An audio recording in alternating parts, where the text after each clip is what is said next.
Thompson. Thank you, Madam Deputy Speaker. In February 1942, Singapore fell to the forces of the Japanese Empire.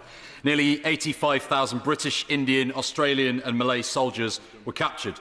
One of those many thousands was Major Paul Robinson, a Sherwood forester from Ilkeston. He was taken to join the hundreds of thousands of prisoners of war and civilians being forced to build the Burma-Thailand Railway.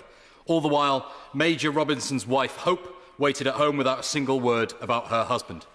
In September 1944, 49 British prisoners of war were rescued by the Americans. Paul was sadly not among them, but two foresters who knew him were. On their return to England, Hope, his wife, interviewed them. The men believed that one day the war would be over, that they would be free and that fascism would be defeated. Hope reported what she had learned to the Ilkeston Miners' Welfare and wrote a letter to the Daily Express. What followed was extraordinary. In response, Hope received more than 5,000 letters from the families of soldiers far away, fellow distraught wives of prisoners of war, and those who just wished to express their sympathy and admiration. More than 2,000 of these letters are now preserved at Erewash Museum in a permanent exhibition entitled Letters of Hope.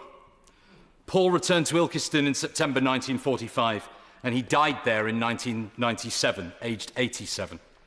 Hope Robinson herself passed away in 2008, but thanks to her daughter Penny donating her letters in 2015, their memory and the incredible story is remembered. Additionally, Madam Deputy Speaker, I'd like to remember today another Ilkeston man, Donald Rose, who died on the 11th of July this year. At 110, Donald was not just my most senior constituent, but for just over 6 months, he was our nation's most senior citizen. Donald was a veteran of the Second World War. Donald fought fascists in the deserts of North Africa and in the invasion of Sicily.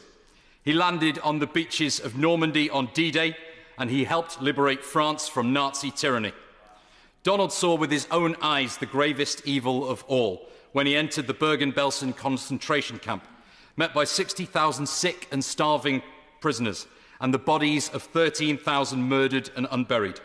Donald Rose was a hero, and I know I speak for every one of my constituents when I state that we will all miss him and we will remember him. Yeah. 80 years on, Madam Deputy Speaker, we must remember all of these stories, the grandest deeds of courage and brilliance, the darkest acts of destruction and depravity, and the smallest expressions of love and hope.